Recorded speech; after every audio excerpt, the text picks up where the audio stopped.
So that was the only time I've ever generated anything on my own to do with Elvis. Fast forward 10 years later, I walk into a party not knowing who I'm going to meet, and there's this beautiful girl standing in the middle of the living room wearing this short leather skirt and this fluffy jacket, and she looks up at me with these big, beautiful, soulful eyes that look like they have a sad story to tell.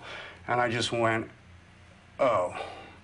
And I was thunderstruck, and I thought, maybe all these crazy coincidences that seem so silly just were all about this one moment where I met this girl that just stopped me in my tracks. Whose name? Is Lisa. And so Marie Presley. And so then we got to talking, we got to know each other, and she's hilarious. She's a real firecracker, and she tells it like it is. And you two have so much in common. This person should be with that person. I go, well, she comes from an artistic family. I come from an artistic family.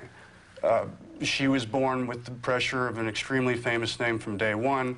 I was a young actor in Hollywood with the name Coppola trying to make it with those pressures. And it just, there was a logic to it. There was a sense to it.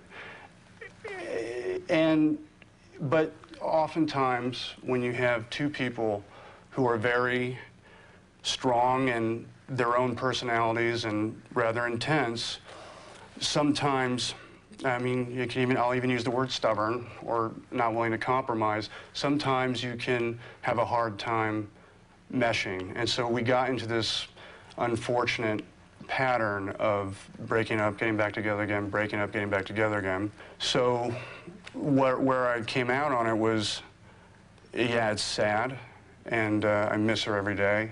Do you? Oh, sure. And sometimes I wish we couldn't have rushed the marriage, and sometimes I regret rushing the divorce. But it just seemed like, it wasn't gonna change. With Lisa Marie, the marriage was only 3.5 months. That's not really very long to try to figure something out. No. I don't want to be Cupid. Okay. But if you miss her every day, isn't there a possibility that you've both learned something and maybe it could be ignited again? I think that the thing that we have now, which is great. Which is what? We're friends. And really friends? Yeah, we talk and we're friends. And in a lot of ways, she was like a best friend to me because I didn't want anything from her, she didn't want anything from me. People said, all that stuff that was written was what you wanted to do was to have Elvis as a grandchild.